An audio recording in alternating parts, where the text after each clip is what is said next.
Monohive is this type of storytelling for me can run the risk of being very unsatisfying because you have so many threads running at the moment, and so if you've ever read A Song of Ice and Fire that Game of Thrones is based on, or Catch 22, or any stories like that, they tell stories in a very similar way. So they have several threads running at once, and the way they normally do it is they'll have a chapter told from the point of view of one character, and then another chapter from another, and another, and another, and then eventually they'll come back to that character and move their story on a bit, and then move the next story on a bit, and then move the next story on a bit.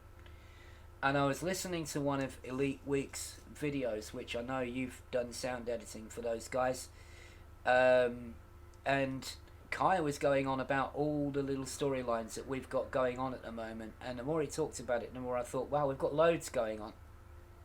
We've got all these different threads going on. But, and they're moving the story for one of them forward a bit, and then waiting a few weeks, while they move other bits of the story on, and then coming back to it, and it's a very bitty experience for me.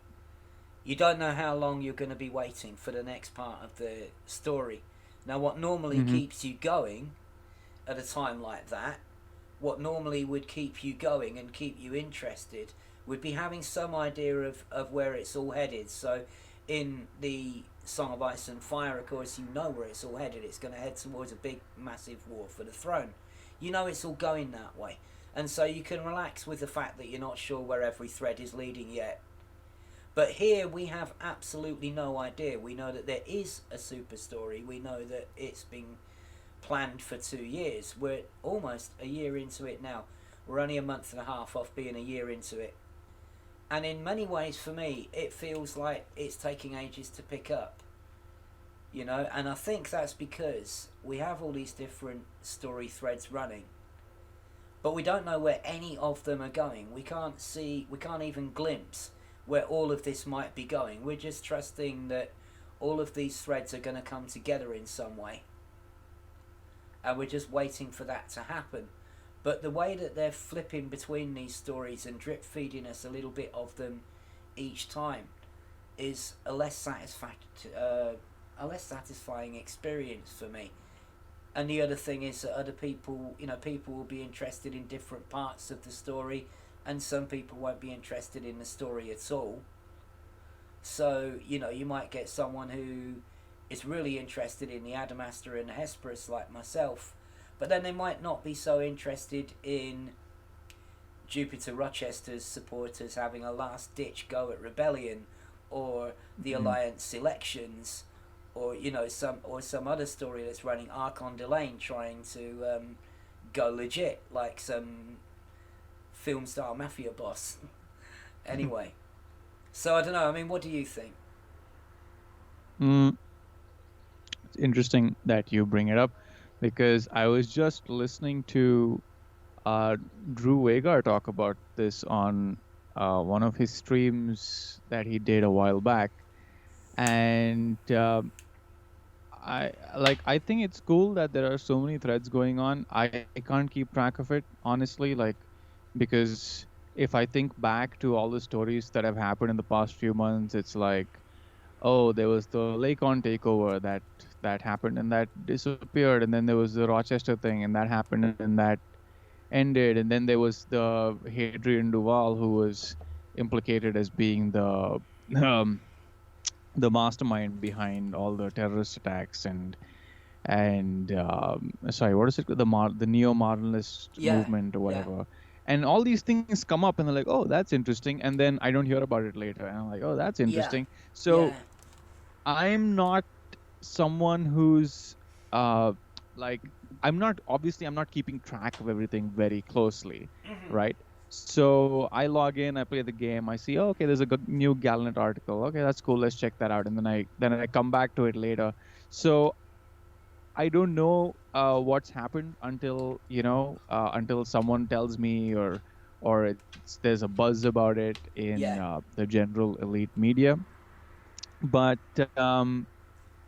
I do think it's interesting, but I think it's also kind of problematic because you have all these multiple threads, and it feels like there's a lot happening, Hmm.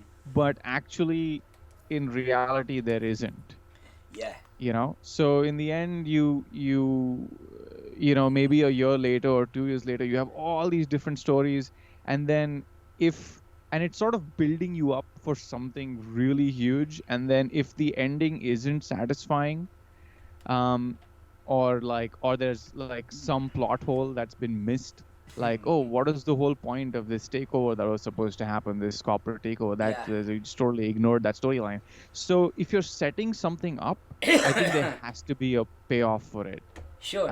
And if there isn't, well, then it's more fluff than anything else. But Yeah. I don't want to sound negative about it, because I do think it's cool that there's just story stuff Well, this happening. is it. But So I feel, yeah. I'm glad there is too. I'm glad there's story stuff going on too. But I think this ties into the sort of where's it all going. If you can't see a way forward for it, if you don't feel that you're getting a handle on where it's all going, then you can get, just demoralised, the wrong word, but you just get bored with it, I guess. Mm, And so, we've had to wait 7 weeks for the continuation of this Adamastor and Hesperus thing. And this is supposed to be of such monumental significance that it's going to rewrite history and save humanity from extinction. According to the messages, now that could just be Salvation hyperbole, but you know, mm, it still sounds pretty serious to me. So I like the way that the Galnet article actually has said people should beware of working for illegal organisations. Well, there's no reason to think that Salvation is illegal, first of all, and secondly, right. look how the legal organisations behave. It could be that Salvation's come to us, the independent pilots, because the Federation, the Empire, the Alliance, they just haven't got the right mindset for this. Mm. They're too authoritarian, they're too rigid. He can't trust the authorities to do the right job. Or perhaps not try and take some, let's say we discover some new technology or something. Perhaps he doesn't trust them not to take it and try and weaponize it, or something like Mm. that. Mm. So I think it's quite funny that the Galnet article is almost trying to discredit Salvation by people who we absolutely know would weaponize any new bit of technology they get their hands on. Yeah, and it's a bit weird also to say something like, beware of working with people, illegal organizations, because I mean, it's a huge galaxy, and illegal is sort of a very subjective term depending Well, on where yeah, you are. tobacco's Uh, illegal in the Federation, but yeah, so it would be cool if they were more specific about it. yeah. I mean, But what's illegal? Because smoking a cigarette in Federation territory is illegal. yeah. But how much does it matter to the state of the universe? Possibly not a great deal. And I don't know. I just feel that a story that tells drip feeds us different aspects of it in stages, in parts like this, runs the risk of losing the audience if they can't get a handle on how it all fits together. Um, you're trusting that it will, but again, it's coming at a time when players aren't being very trusting. So, it's got to really take you somewhere. And you've got to be, if you're going to build up something to be this significant, then I don't know, starting and stopping it like this, it just, for me, it's unsatisfying. And I think it's because we haven't got that anchor of knowing where it's all going, so we can just sit back and go along for the ride. We don't have that anchor to keep us going while we have all these different story threads going on. And for me, that is a difference. It makes a difference because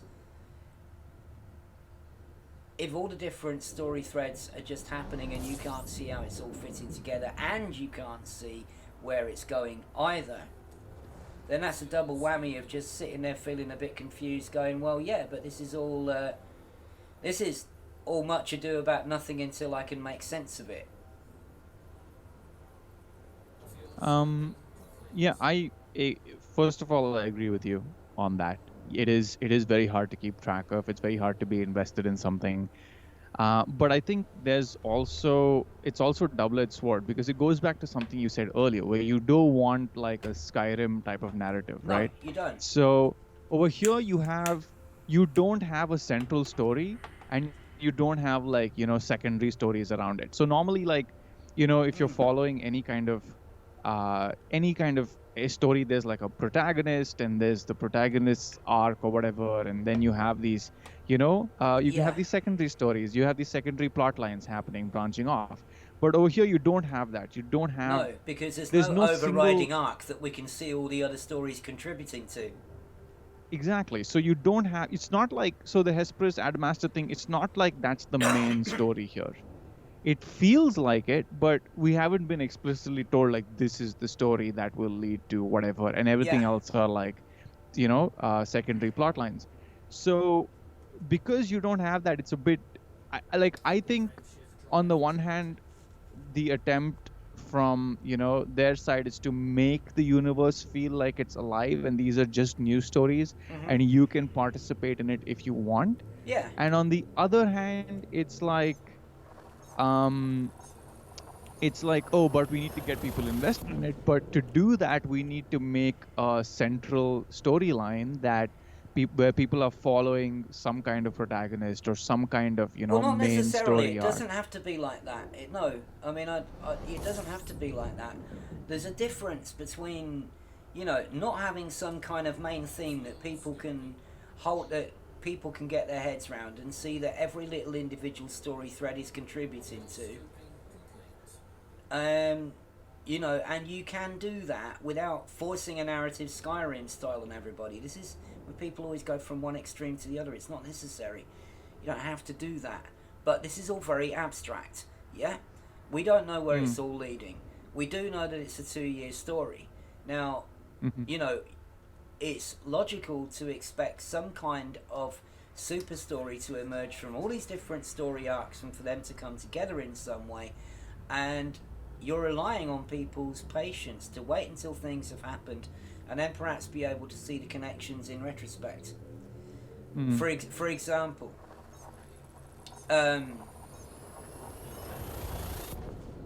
so you have the NMLA attacks breaking up the Sirius Summit. So the Sirius Summit doesn't happen. So nothing gets agreed between the superpowers about what to do about the Thargoids. And what happens? Wham! Big thanks to the NMLA, nobody's prepared for a Thargoid attack. And they're directly responsible for the lack of preparation. So when you look at it like that, you think, wow, they've had an actual huge effect on other parts of the story. This Adamastor and Hesperus thing, I'm not trying to suggest that it's the most important part of the story. I don't believe any part of the story is more important than any other. I think they've written it so that all of these things will play a part to something bigger. But it has used pretty, what do you want to call it? Armageddon style language, basically. Oh yeah. We're going to rewrite history. The future of humanity depends on it, yeah? It's not like the Federation should be run by our company instead of some other company. It's not like the Federation arguing over which corporation runs it. Or, which is how I see the Jupiter Rochester thing. He's saying only corporatism can replace Federation democracy, and I'm thinking, what do you think Federation democracy is? The Federation's already run by big corporations, you dork. Wake up! Just because it's not yours Because that's all you're saying here. I want my company to run the Federation instead of someone else's. Serious. Uh, so, I mean, that whole sort of Federation thing doesn't really bother me because I don't see it changing the structure of the Federation any. They're already, like, owned by big business, driven by big business, and Mm. they're almost a cardboard cutout of an authoritarian capitalist state. It's a bit like this thing with the Marlinists, you know. The neo-Marlinists are saying, oh, well, you know, there's some neo-Marlinists who don't agree with violence. And well, aren't they just Marlinists then? Mm. Yeah? Aren't Yeah, they just I mean, aren't they just regular Marlinists? Because up until now, the only difference between Marlinism and neo-Marlinism has been that neo-Marlinism believes that, you know, terrorism is a means to their political goals. Because we haven't really been given any insight into what really makes the neo-Marlinists different from the Marlinists in any way. Yeah? mm. Except for the violence and the terrorism. You know, they both want the same thing, the abolition of the monarchy and its replacement with a republic. One possible difference now is that perhaps because the Marlinists now have their own systems and they can live their own way, they no longer care about wanting to reform the empire, and the neo-Marlinists still do want to reform the empire, even though they're no longer part of it. But then why? And how much do they think they could do that from outside it anyway?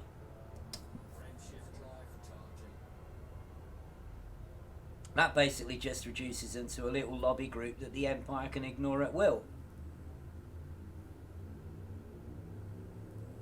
So, you know, this whole, some of it is leaving me a little bit baffled as to like, well, yeah, but what's the point? Yeah? Barnard's loot really does look nice. Oh yeah, yeah, it does absolutely.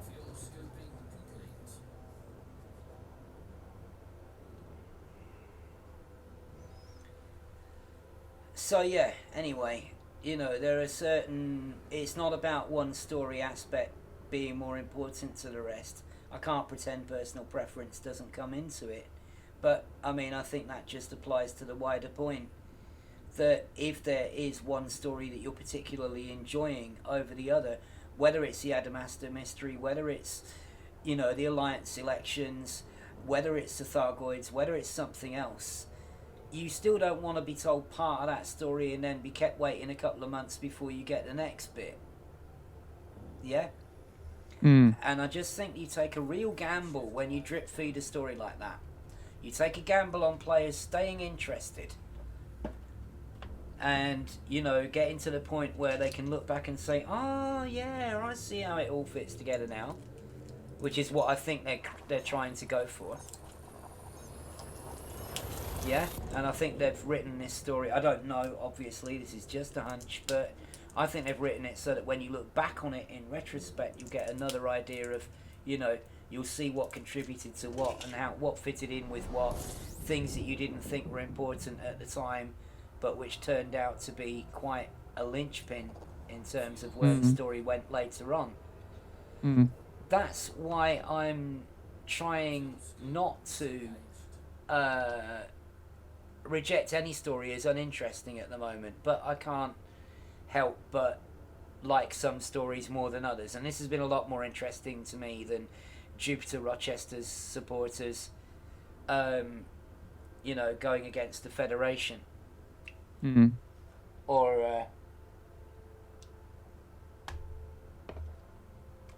or the Neo-Marlinists deciding that they want to go legit. You know, it's an ancient battlefield. This is possibly one of the, you know, the site of one of the battles that the Guardians and the Thargoids had a million years ago, and this is the first time we have seen Guardian technology and Thargoids on the same planet, as far as I know. If anybody knows different, let me know, but to my knowledge, that's not been seen before. So wrecked Thargoid ships around a Guardian site. We know that they went to war against the Thargoids. We know, well, defended themselves against the Thargoids and beat them off. But yeah, we're actually seeing it. One of the sites where a battle happened between the Thargoids and the Guardians, where at least 5 interceptors are destroyed and their remains are dotted around the site. Wow. Okay. So that also opens up a lot of possibilities for where the story is going. Right. You know, Yes, I so think so. to finally get more information on the Guardians and the Thargoids and what actually happened, and because there's a lot of holes in that story. Well, sadly, this is all that we get so far. And, you know, you can read these logs, and that's it, really. You can go look at the Guardian sites, you can go look at the Thargoid crash sites. You can do that, but you don't get any extra real information from doing so. You know, it's just like, well, okay, that happened, and there's a Guardian site here, okay. But, again, it's really kind of filling in the backstory of what happened to the Hesperus crew. The rest of the Hesperus crew, we know they escaped, now we know what happened to them. It fills the gap there. It fills out that bit of backstory there. But where does it actually leave us? Maybe it wasn't a Guardian relic. Maybe it was something that they were fighting over. We don't know. It sounds like a Guardian relic from the way it's described. A tower coming out of the ground with a crystal in it. Yeah, I mean, sure, but it could be a. It could also be something that the Guardians had put there that they acquired from somewhere else. I don't know. Yeah, okay, alright. Well, let's allow for the fact that it might not have been a relic. It could have been something else. Yeah. Or alternatively, if it was a relic, then what did they do to it to make it unleash that kind of power? And that's quite worrying, the thought that somebody could turn a relic into a bomb or a source of, like, you know, unimaginable power. That's not a thought that sits well with me, considering who would be doing it. Also, relics, they last a really long time, obviously. They don't just vanish. So somebody has obviously found this site, found this thing, and taken it. Yeah. Or something has Which found we've it. done ourselves. I've picked up loads of relics. Hmm. We all have, to unlock the blueprints, if for no other reason. But I know there's a few of us have got, like, all sorts of Guardian stuff stored on our carriers. I've got relics and Guardian orbs and various bits and bobs stored on mine. But yeah, I mean, so okay, that's, like, obviously piqued my curiosity, but this is where that story ends. What do we do now? Is that it? Is that it for another 2 months? Is there something else to find? I think Can and I are going to do a kind of cursory search of the immediate area, but not go too heavy, you know? Yeah. They're not going to go too heavy on it. This does appear to be just this thing that's happened, and we've come here, we've read the logs, and they've left us scratching our heads a bit. They've left us with a couple of things to think about, but no further leads to follow at this point. I just think it would be cool if it gave us a little bit more insight into the whole, into the Guardian Thargoid war, and also, also the message that brought us here is like, this is important because it could determine the fate of humanity or whatever, right? Right. I'm not usually a big fan of Doomsday stories. I feel it's. I feel like it relies too heavily on the destruction of the universe or the entire human race or something to make you invest in the story. The web of time. I prefer smaller, like, personal stories. Yeah. Where the tale is strong enough to sort of draw you in and invest you in a person or a character. Yeah. Or an event. So I hope it's not just, oh, here's a thing and it's going to destroy the bubble or all humans as we know it, or like the aliens will get the thing and then they'll be too powerful for us to stop, and that's what the Guardians have been keeping from the Thargoids all this while, or Yep. something like that, Yeah. right? Yeah. I'd really just I know where I don't want this story to go. Uh, that's that's all I can say, as I really don't want it to become just another, oh, the universe is going to explode and you need to save the universe from exploding or whatever. I know what Um, you mean. The so I hope it the has a, Armageddon scenario. You know, it's yeah, just too easy because to play it, isn't it? I just don't care about that. I just don't care. Like, if it's that big a thing, and there's one like MacGuffin that's just going to make all that go away. Like, you just need to go to this place and find this thing and stop this, and get the secret, time crystal or whatever, and that saves everybody. Yeah, And I don't I'm think they'll just, make it quite as lame as a quest type thing like that, but yeah. yeah. At So least I hope they don't. so I think it's cool that they've introduced this. I like the corporate angle. It's just, yeah, we don't give a fuck about finding, archaeological ruins or No, discovering alien no, life. We just no. want to find something that'll make us money. I love that angle. I love that it's so cut and dry, and that's all this person wanted to do. Yep. I'm just working for a company, man. I'm just doing a job. Um, But then, so that's how that's how you excuse atrocities, isn't it? By pretending it's just another day in the office. yeah, And yeah, by finding absolutely, people absolutely. But that you insulate from the consequences of their actions, so that they can actually be almost brainwashed into believing that. mm, It's a very simple story in that sense. The corporate greed, the weaponizing of alien technology, the desire to become bigger than the most famous company at the time, and even 200 years ago, Sirius were clearly seen as one of the giants that other corporations wanted to emulate or beat. And yeah, we don't need big conspiracies, we don't need secret societies. I mean, even if we leave out of the rest of the story too, we've had Sirius poking their nose into just about every major event in this super story so far.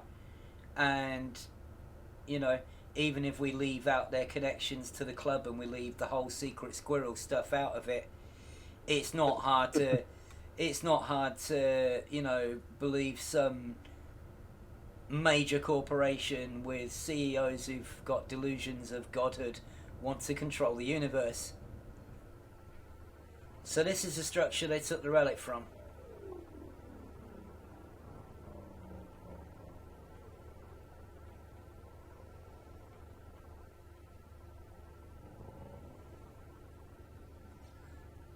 And How do you know that's the one they took the relic from?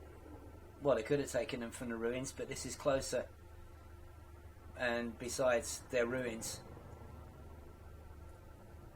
They do produce relics, it's possible, but they don't produce Sentinels. Only the sites do.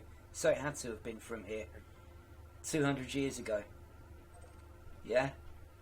200 years ago, the ruins would still have been ruins. No Sentinels. So deduction tells that they got it here.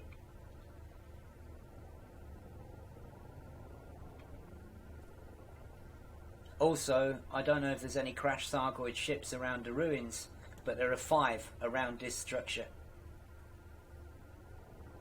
So this was the place, this was undeniably the place where they picked the relic from. They described the way the tower comes out of the ground perfectly, that's how they work, we know that. But they didn't. And yet they did something to a relic. Hit it with some kind of energy, charged it up somehow, whatever they did to it, that hasn't been imitated by anybody since, and seemed to turn it into a powerful and deadly source of radiation. Bad enough to burn people to death. This one's pretty accessible, really. If you were driving around in this one, I've driven around Guardian sites that were a lot harder than this to navigate. Maybe it'll be different in... is it the layout or the terrain? The layout and the terrain both seem easier to navigate. The layout is relatively flat, and so is the terrain. So, driving around, hitting all the pylons, and then dropping the key, because it will be a key, not a relic. Yeah, I see you. You haven't landed, right? No. Okay, Still trying to find somewhere to land, still waiting for it to say, slow down, and like there. Ah, nice. Practically parked next to you. That's it. Down. Ha. Guardian tablets. Nope, don't want that. No. So this is a new, previously undiscovered Guardian site, right? I think so, yes. Yes. I believe so.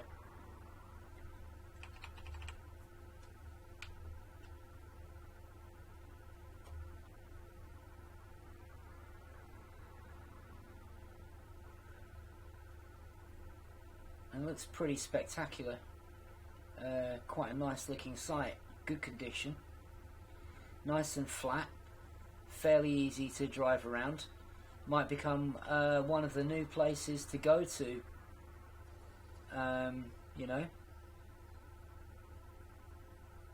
For the vessel blueprint.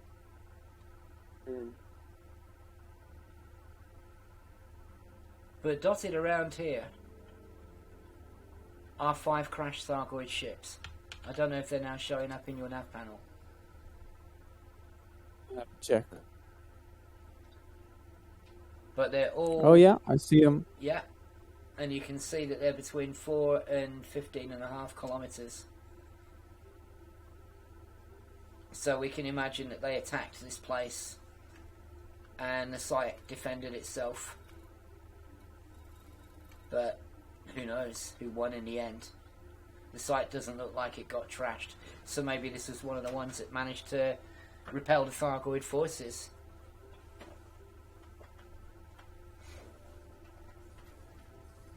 We can fly to any of these. I mean, they're only a few kilometres away. So let's fly to the first Thargoid ship.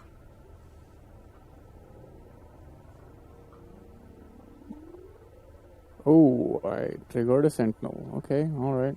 Oh, you got a Sentinel, did you? Yeah.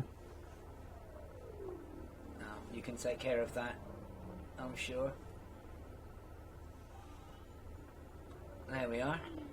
It looks so different in Odyssey. They're like a dark blue. Yeah, it seems like if you've got the Azure paint job and you take a look at that in Odyssey and see just how different it is. Yeah. It gives you an idea of just how different the lighting is. Because I think that's the lighting. I don't think they've changed anything fundamental about the colour.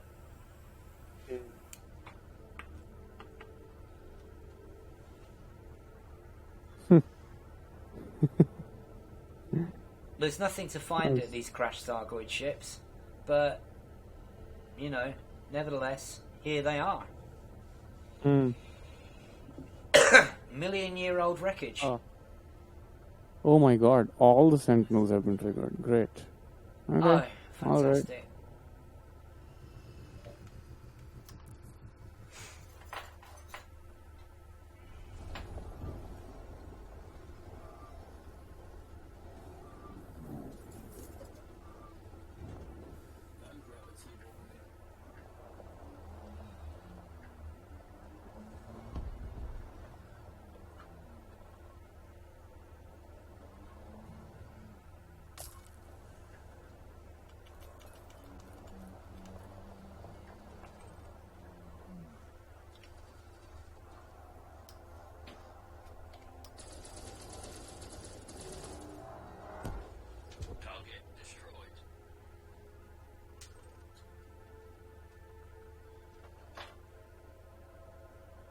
Hey, there you are, Phil. Hey.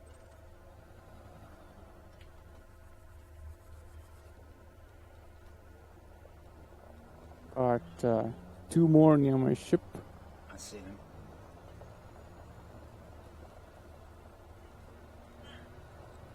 It's weird that the whole site got triggered.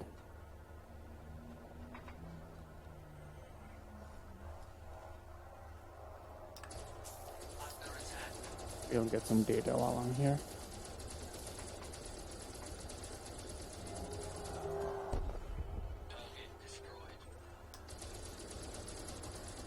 You want a couple of Guardian Sentinels? They're going cheap. Some assembly might be required.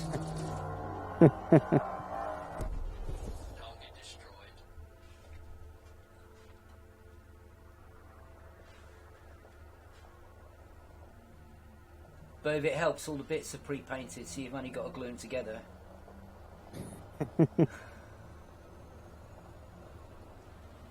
Sentinels. I always liked the design of the Sentinels.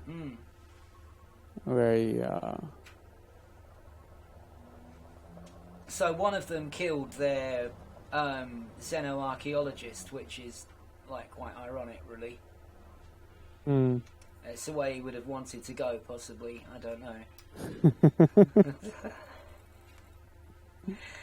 know. I think he'd prefer to have studied aliens rather than be vaporized by them, but all the same. Not even the aliens, they're drones.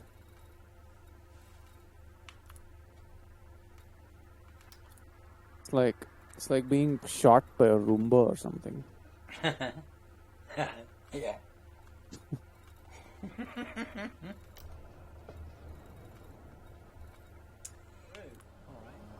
That's quite a scary thought that you could bombard a Guardian Relic with... Here we go.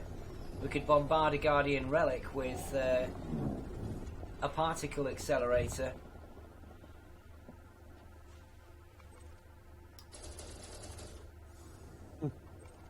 And it would turn the relic into an energy source or possibly a weapon of mass destruction.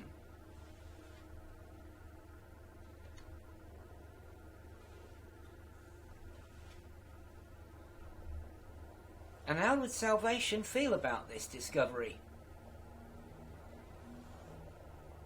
You know, because for all we know, he could be some nutter going, yes, brilliant, they've got us a nuke to wipe out the Thargoids with. Wicked. We just have to bombard enough Guardian Relics with some high energy particles and kaboom. Bye-bye. Yeah? Or he could be like, oh my god, this is terrible. If anybody ever gets hold of this technology, they'll just have way too much power, so... Yeah? All evidence of this should be buried and pilots sworn to secrecy on pain of pain. I don't know. It does seem a bit, you know, like you, I do find it a little bit cliched and sometimes hard to take apocalyptic narratives seriously.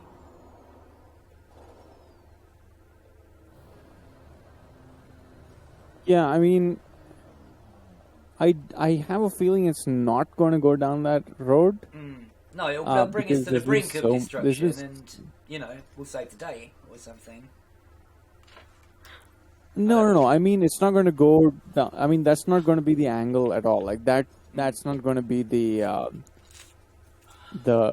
thing, the issue in the first place. I hope not. I feel like it probably won't, but we'll see. But you know what's interesting? I'm looking at the Thargoid, the Guardian ruins from the sky, and it kind of looks like a ship. You know, it kind of looks like almost like a fleet carrier or something with the curved head at the front, like the semicircular bridge. I'll tell you something else about the site.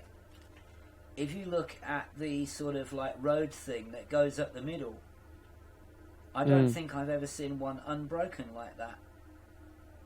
Yeah, exactly. That's why that's the. It looks like the spine of a ship. You know, I'm looking at it and I'm thinking, this is a very odd structure. I mean, because it's an awful lot of room to waste.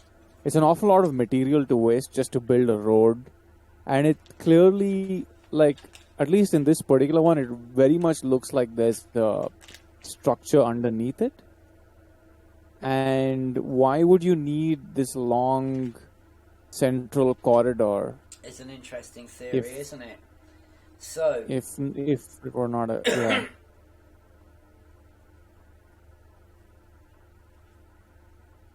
But then the rest of the structure is it doesn't really match up to that. But but you never know. hey, you know, They it's could an have had some interesting weird thought. shit. It'd be an interesting thought. Imagine if what we think of as Guardian, well, cities, can we call them cities? They're not big enough to be cities, are they? But structures, then,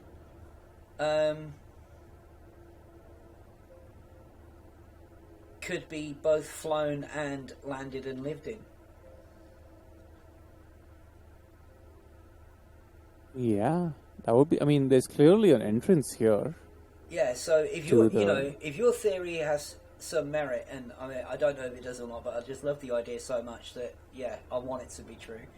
Yeah, it would be great, wouldn't it? If this was not just a Guardian settlement where Guardians lived and worked and whatever, but could also take off and become a ship. That would be quite revelatory. A flying village. Yeah, because from a design perspective, this central, this central road that you called, it doesn't make any sense. I mean, I called it a road, but I'm just using an analogy. For all I know, a vehicle never travelled across it ever. But it looks like it's got some kind of rail or monorail system suggesting that, you know, they weren't big on wheels. Just to sort of like wrap up this video a bit and then just chill. Sure. Okay, so you've come here and you've seen it now. You've seen what happened to the crew of the Hesperus. And had a couple of revelations. So, I don't know, give me your thoughts on this story so far, all the other stories, where you think it's all going, the whole different threads thing, and how you feel about it. Can you take it or leave it? How much is it involving you? Wow, that's a lot. No pressure. No, just this is just your monologue now. They've had mine, so this is yours. Well, with this particular story, I was curious, but I've honestly had a tough time following it up till here anyway because I've not been actively following everything since the Adamastor. I visited all the sites. I've picked up all the little bits and bobs. I was like, okay, this happened and that happened, and it is not something I am as invested in as I could be. And I feel that's mainly because I am weary that it's headed in a sort of cliche sci-fi direction, which I don't want seeing happen. Right. And is it just so because you see it as heading towards a sort of cliche sci-fi cataclysm, or is yeah, well, that the main thing? I like the characters in it. I like this today's site is really cool. I loved it. The fact that there was a like an anaconda where they had built a base around it. And I thought that was like a really cool asset. And I like it in fragments. I loved the dredger. The dredger was like one of the coolest things I've seen in the game. It was amazing to show up there and see it. So in fragments, I'm enjoying the story. Absolutely. Absolutely. As a whole, I guess I don't see it culminating into a full story yet. So No. I'm just patiently I'm waiting. Yeah. And once it gets, I'm hoping it'll get really interesting at some point. But what I'm really looking for is like for something for me to do, before canon gets to it. uh, Well, and yeah, and so for me it's like, yeah, okay, cool, whatever. I'll just, every time something happens on Galnet, I'm like, yeah, okay, cool, I'll just wait till whoever figures it out, and then I'll see it. I mean, also because I'm not always going to be able to access the game during the time when sure. when these ticks happen and all that stuff. um but I think it would be nice if, like, there were more things like the dredger where you had to go to it and then you had a thing to do after it, no matter when you did it. Hmm. Right, you go, you get a message, then you go cash that message in for a certain amount of money, and that lasted for quite a while. Uh-huh. So it, I mean, a, I'm looking forward to where the story goes. B, I would also like more involvement, and that will make me want to be more, that'll Yeah. make me invest more in the story. It is And a right, problem, I yeah. think. I just want to pick that up on the whole thing that it's you against hundreds of commanders doing a brute force search. What chance do you have that, you'll find it before Cannon or another group or just some other random player? Yeah, Mm. I've kind of resigned myself to that side of things. As long as you say, you get a bit of time afterwards that you can go and visit all the places yourself, even if you didn't discover them all, but you can go there, you can get some screenshots for yourself, you can build up your own little archive, you can take screenshots of the logs and store them like I do, so you've got a little record. And, Mm. you can go there and experience it all for yourself, and the fact that you didn't discover all of this first is something that I'm no longer really getting hung up about. Yes, it's a bit disappointing in a way, and sometimes some of the other events, like the ones where you just take part, like you deliver some cargo or you get involved in a conflict zone or whatever, you do feel like you're more directly involved in it. If we're just being led by the nose in this one, and it's ironic really because this is probably my favourite thread out of all the threads at the moment, and yet this is one where we're really being led by the nose, just rather than being given a choice like, okay, you can fight for these guys or you can fight for these guys, you can deliver some stuff here or you could go do a few rescues there, you could do this or you could Mm. do that or you could do that, and your choices are fairly plain, and you get as involved as you want to, and that is not dependent on what anybody else is doing. Yeah, Yeah. your contribution is your contribution. Whereas on something like this, it isn't. We're following around other people who've already found all this stuff. I mean, beacons were found in 24 hours. I remember going to bed quite early in the morning, late Thursday night, early Friday morning. And by the time I'd gone to bed, they'd found about 12 of the 17 beacons already.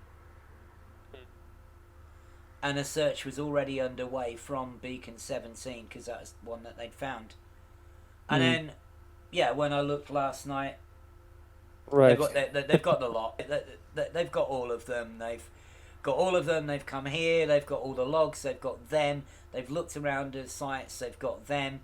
And there are some people who are doing a little search of planets round here to see if they find anything else. But the general feeling seems to be that no, we won't. We don't know of any other survivors apart from the ones on this ship. So it seems a bit fruitless to go searching around planets and systems and asteroid belts and everything else in this area in case any more crew escaped, because to our knowledge there weren't any other crew that escaped. So we are stuck here now with this little story, wondering when it's going to pick up again. And I've already heard a lot of people going, oh, there's got to be a bit more to it than this, there's got to be a bit more to it than this, which is why I'm sort of feeling quite a lot of pain at the thought that if we don't get more on this story for quite a few weeks, then I think that's going to be a real downer for a lot of people. So I do hope that this story does pick up sooner rather than later, because this stage is very short, there's not a lot to it, and once you've come here, you don't really need to go to the beacons. They all say the same thing except for their transmitter ID. That's the only thing that changes. None of them are broadcasting anything. They're all dead. They're all deactivated. all you get from them is their ID. So visiting 17 listening posts, you can do it just to say you've been there, I suppose, but there's no other reason to go there, and no information that you will receive from going there. They existed only to map out the route of the Hesteris to the end point, and then for people to search from that end point for this place. That was their whole reason for existing. And now we're sort of like, well, okay, we found that, and now there's nothing to do again. I mean, like, either these puzzles need to be much more expansive, requiring, I haven't the decided whether they involvement. need to be harder or whether you just need to be able to find more stuff. I don't think Yeah, they need to like be harder.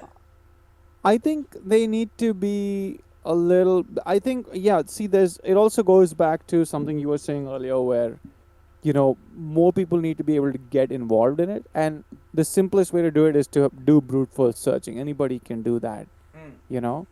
Oh yeah, So Canon it were could be saying, come and join us. Here's our spreadsheet. Here's where we've been looking. People are marking the systems off as they go along. Grab a chip and help us. So it wasn't there like you go. anybody was excluding anybody. Canon was sort of saying, come one, come all, the more the merrier. Exactly. So And so maybe you could it's not still a. feel a part of it, I think. Yeah, you could have, but if it was it, but it needs to last longer, you know, Yeah. because not everybody can log in on Thursday and finish it by Friday, No, that's So right. it could be cool to have it spread out over a much larger area, I don't think and solving the puzzle is a problem, because the puzzle is going to get solved quickly. People are going to chuck their heads at it and they're going to crack it. So I think trying to get the puzzle solved faster isn't making the puzzle take longer to solve isn't the answer. I think having more to find at the end of it is the answer. If this has ended with, oh, there may be a few other sites to find, or some more information to get, or some kind of task you could perform to be given a little bit more insight to the story or something, then maybe, I don't know, but so basically it it leads just to feels another now, puzzle. yeah, or not necessarily the next bit of the story, but even if like they don't want to give us the next bit of the story yet, we could get some more background information. There's plenty of things that they could be doing. I mean, perhaps while all this is going on, somebody starts finding out a few things about salvation, and we get that, and we get that information. Start finding out that maybe salvation has ulterior motives. Yeah, maybe he really is a secret nutter who wants to destroy half the galaxy with a Guardian nuke. I don't know. Yeah, or maybe he thinks that like marrying the Thargoids might stop the war. I mean, I don't know, man. If you've decided that like dating 7 foot tall praying mantises is your thing, then who am I to be speciesist, right? But so yeah, and it's just not knowing really. I think that's the worst part of it. And when you look at all the other threads, I can kind of make some connections, but I'm still not at the point where I can put it all together and say, right, okay, we've got a direction for this story now. And after almost half of that story's length, I don't know, I think they might be trying a little bit too hard to keep us in the dark, Because they don't want us to guess where the story's going. I get that. They don't want us to guess how it might end. I get that. That's going to be unavoidable sooner or later as more information comes to light. And, because every possible permutation will be analysed by people. They will map out every possible way the story will go as we get more and more information. And, I mean, I compared the way they're telling the story to A Song of Ice and Fire that the Game of Thrones TV show is based on, but very much the same kind of thing. Before another episode came out, you would have endless speculation where every single permutation of what could happen was being discussed somewhere. And so it's your million monkeys writing Hamlet. Sooner or later, somebody's going to be right just by the law of averages. Right. And they won't be able to avoid that. So I don't know if they should try too hard to hide the overall thing for us. Maybe they're worried we won't like it. I don't know. No, I think they're just trying to stretch it out because it is leading to something. It's definitely going to lead to some introduction of something in the game, like like I mentioned, it might be on for Thargoids. It might be something else. You don't know, but No. they're definitely holding out for something.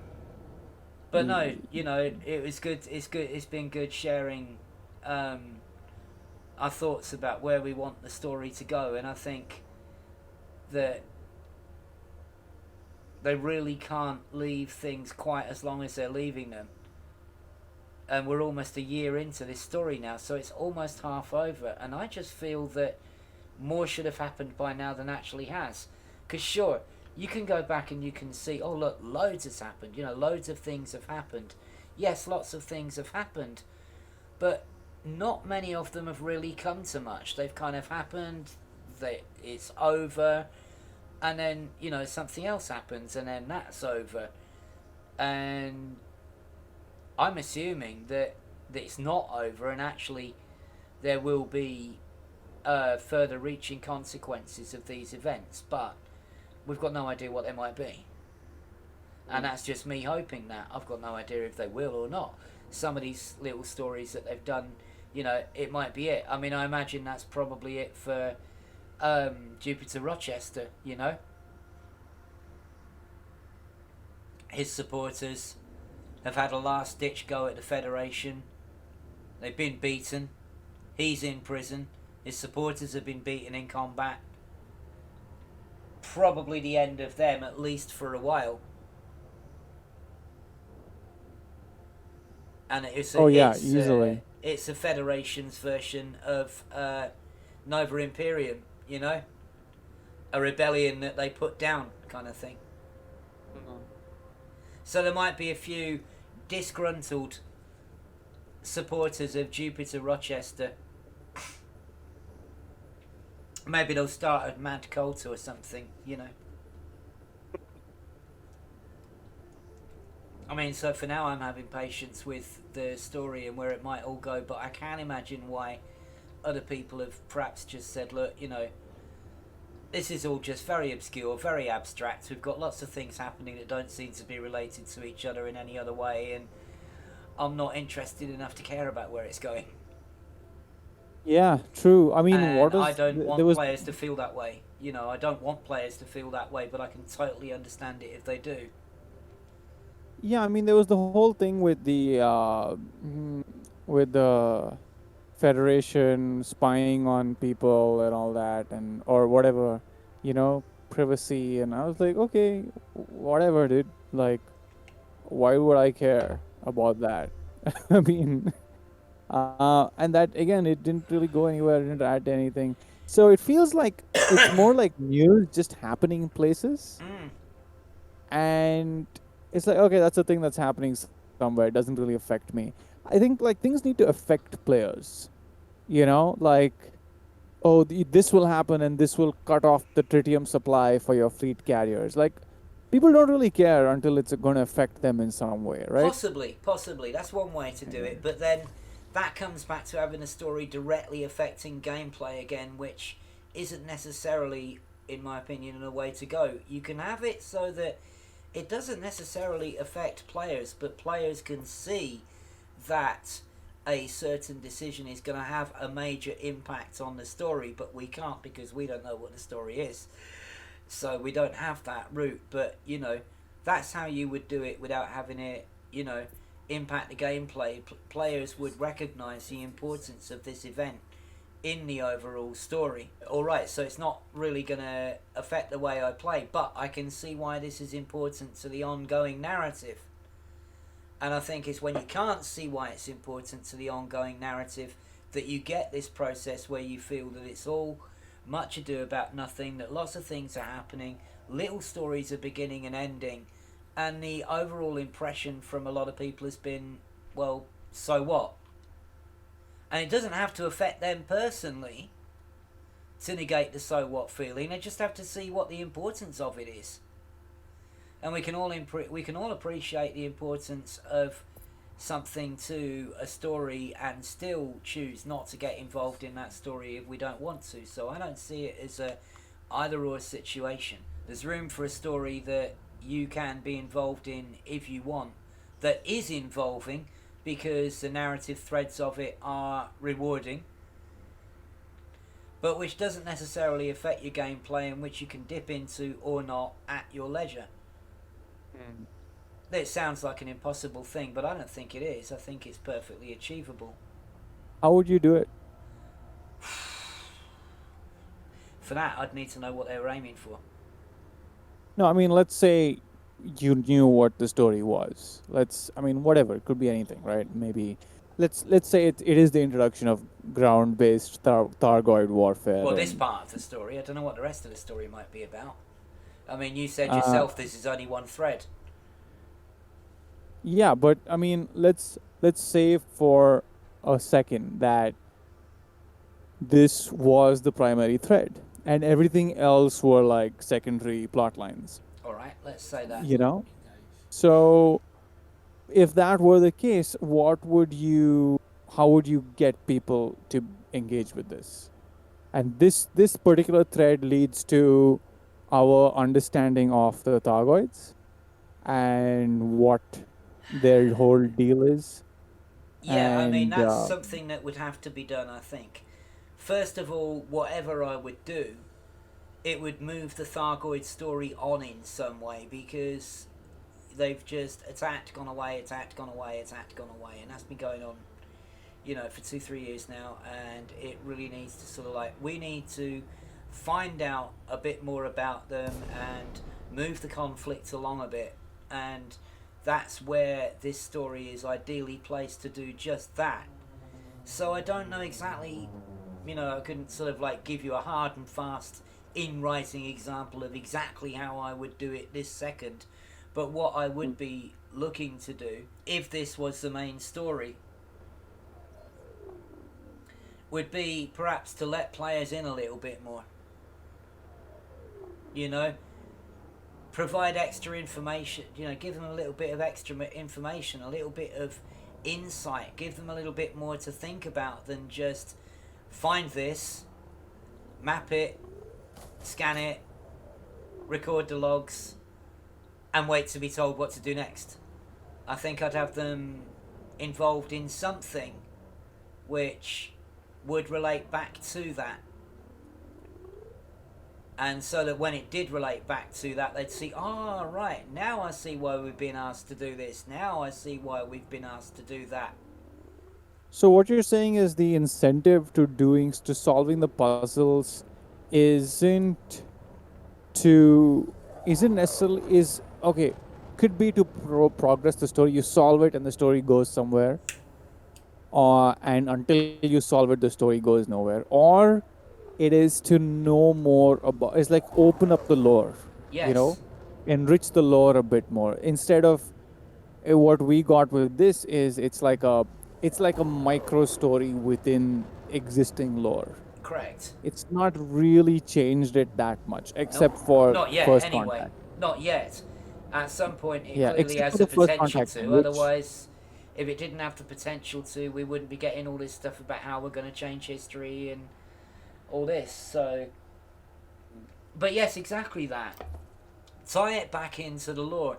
Tie it back into other things that people could go and research while they're waiting for the next bit of the story. Things that would provide more background information, more lore information, and just enrich it.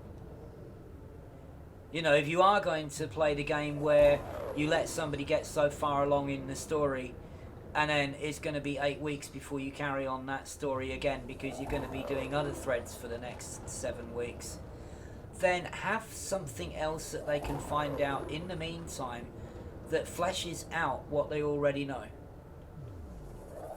Right. Yeah? So that at least they've got something to keep them occupied in the meantime, and then what they know will tie into the next part of the story. That knowledge will serve them well when it comes to the next part. I would try and tie it in somehow. So that knowledge, if you had it, would be valuable for solving the next bit of the puzzle. You know, I'd try and relate it to it. And rather than having these set of disconnected events that we do, and then just be told, here's a good boy, have a biscuit, now wait for the next bit.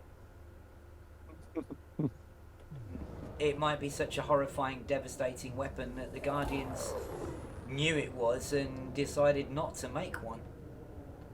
Humans. No, I mean, well, I don't know. Humans will make one. Yeah, but it could also just be the precursor to the energy sources for Guardian weapons that we use today. I mean, if you are able to, I mean, there are things that we use in real life that, if handled improperly by a human, will cause, some pretty catastrophic effects like explosives and things like that. What if, Guardian relics, the energy sources for the relics are what is used in Guardian weapons today? It could just be something yeah, as because we're simple as powering that. Guardian Well, that's a good idea. I like that. I like that idea. You've got, at the moment, we're powering Guardian weapons presumably with our own technology, but perhaps you need to power them with Guardian technology to unlock more power from them. Yeah, there you go. Or new abilities, a secondary characteristic or something. Yeah, I like that idea. That is one thing that I think would be fantastic. I mean, it might even be what they were doing, what they were going to do. They were going to analyse all this Guardian tech and go, hey, guess what?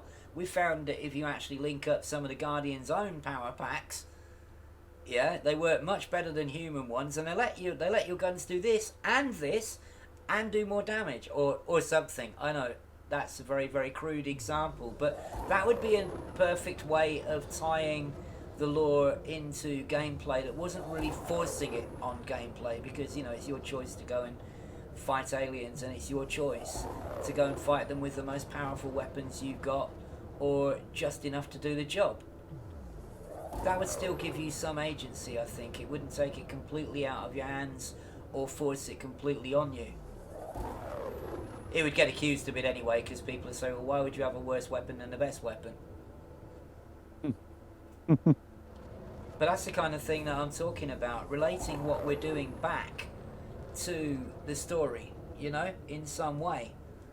Right. And if it's not actually giving us new technology or ships or what have you in the game itself, then at least give us a bit more of the story, because at the moment it feels like the story is holding us at arm's length. Yeah. It's a tricky one, because we're talking about an abstract concept like a story.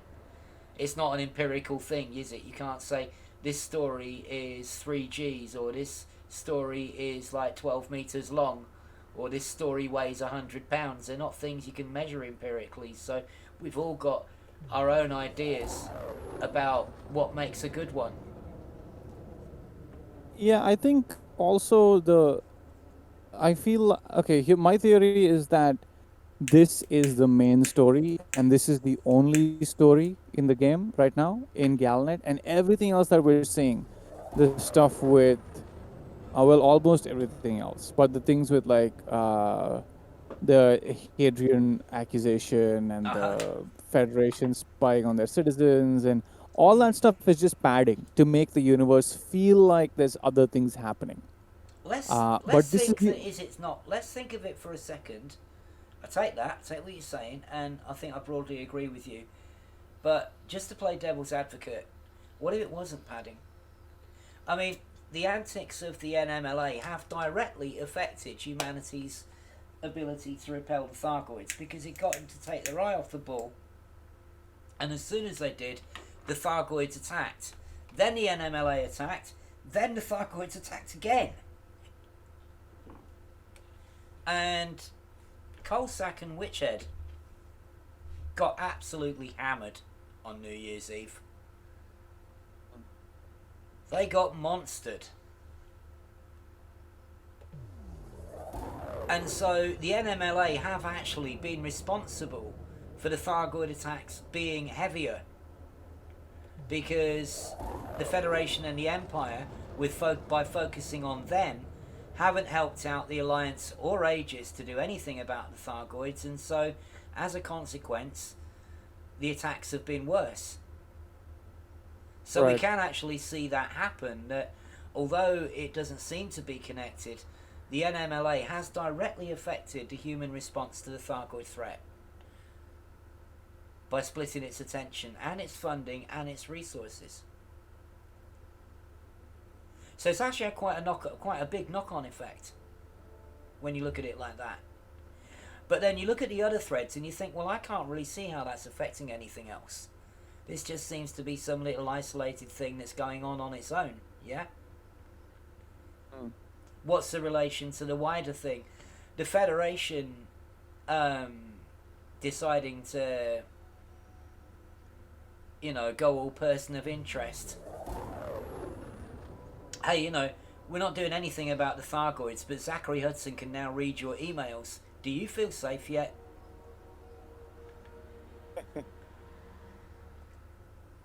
Congratulations, FedNex. You just gave up all your civil liberties and you're still not doing anything about your biggest problem.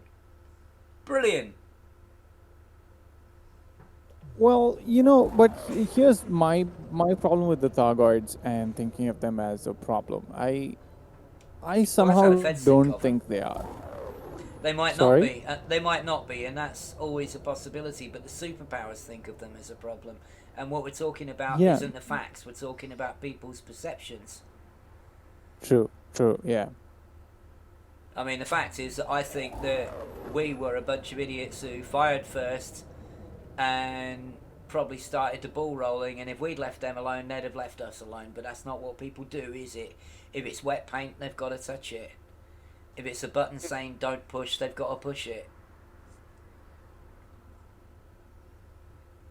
We don't leave things. You got that right. We don't leave things alone. We meddle. We interfere. We won't be told we're wrong until we are, and then it's too late. So I've got no doubt that we're the bad guys in this, and the Thargoids never ever asked for the human race. I mean, I feel the same way most mornings. Yeah. And I don't know if they're gonna do this whole two factions of Thargoids thing. I don't think they are. I think that whole idea has fallen by the wayside and we're only looking at one faction. So I don't think they're going with the idea that we've got one faction of Thargoids running from the other faction of Thargoids and we are the meat shield in the way. Yeah, well, that's also kind of been done, I suppose. It's also a very overused sci-fi trope where you have the enemy switch, where you have this enemy and then they switch and they become your friend, and then you actually have a different enemy that you need to ally with. Or they don't, together. but you find out that the real enemies are even worse than them.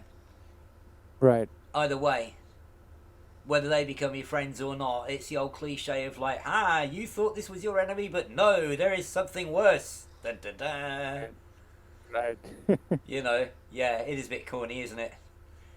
It is. It's very corny.